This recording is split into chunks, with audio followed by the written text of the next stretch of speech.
Hi everybody, welcome back to TechTube. I hope you all are doing great. So in today's episode, I'm gonna guide you on how you can log into Instagram. So it's very easy and simple. So to do that, go ahead and open up Instagram application on your mobile phone.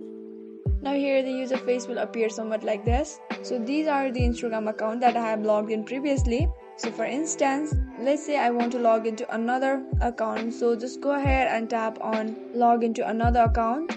Now the login form will appear like this. In the username and email or mobile number section, you can just go ahead and type down your username, email or mobile number. Type down the password that you have set to your account. You can also tap on forgot your password if you have forgotten your password and if you want to reset it.